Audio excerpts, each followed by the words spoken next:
কে নিয়েছে? ওইটা আমি নিছি। ভিউয়ার্স, মেঘলা না চাইতেই এবং অজান্তেই তার পেটে বাচ্চা এসে পড়েছে। তো অনিক তো মনে করে মেঘলা নাইট ক্লাবে যাওয়াতেই শালিমা বিল্ডার্সের কোম্পানিতে অধিকার খাটাচ্ছে, কিন্তু অনিক এটি জানে না শালিমা বিল্ডার্সের শালিমা সারোয়ার হচ্ছেই মেঘলা। তো অনিক আবার সন্দেহ করবে যে মেঘলার পেটে বাচ্চাটি মূলত নাইট ক্লাবে যাওয়ার পর থেকে, এবং তার বাচ্চা বলে স্বীকৃতি দিবে না অনিক, কারণ মেঘলা রাতারাতি বস্তি থেকে কোটিপতি হয়ে গেছে এবং শালিমা বিল্ডার্সের মতো কোম্পানিতে তার যোগাযোগ রয়েছে এবং সে মালিক কর্তৃপক্ষের মতো অধিকার খাটাচ্ছে সে কোম্পানিতে। অন্যদিকে ভিউয়ার্স, শালিমা বিল্ডার্সের টেন্ডারটি পাওয়ার যোগ্যতা রাখে একমাত্র অনিকের শ্বশুর এবং অনিক নিজেই, কিন্তু সেই টেন্ডারটি অনিককে না দিয়ে মূলত রাতুলকে দিয়েছে তার সাথে প্রতিশোধ নেওয়ার জন্য।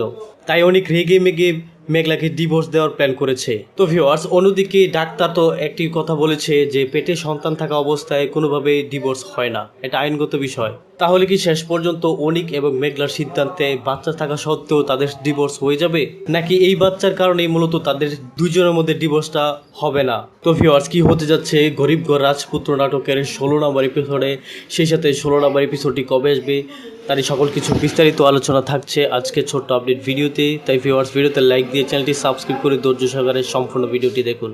তো সুপ্রিয় ভিউয়ার্স, আসসালামু আলাইকুম, আশা করছি ভালো আছেন। ইতিমধ্যেই তো আপনারা আপনাদের কাঙ্ক্ষিত নাটক গরিবঘর রাজপুত্র নাটকের 15 নম্বর এপিসোডটি দেখেছেন কারোহিম ইউটিউব চ্যানেল থেকে। তো ভিউয়ার্স, আজকের পর্বের মধ্যে খুবই টান উত্তেজনা হয়েছে, কারণ যে বাচ্চার জন্য অনিক এবং মেঘলা অনেক কষ্টে রয়েছে, শেষ পর্যন্ত এমন অবস্থার মধ্যেই মেঘলা খবরটি পেয়েছে তার গর্ভে সন্তান এসেছে, আর এই বিষয়টি মেঘলার জন্য খুবই কষ্টের। তো ভিউয়ার্স, আপনারা কি এখনো চান মেঘলা এবং অনিক মিল হয়ে আবারও সুখে শান্তিতে সংসার করতে চাইলে অবশ্যই কমেন্টে লিখে জানতে পারেন। তো ভিউয়ার্স, আপনাদেরই কাঙ্ক্ষিত নাটক বলতে গরিবঘরে রাজপুত্র নাটকের পরবর্তী এপিসোড অথবা 16 নম্বর এপিসোডটি আসতে চলেছে আগামী মঙ্গলবার দিন দুপুর ঠিক 12টায় কারোহিম ইউটিউব চ্যানেলের মধ্যে।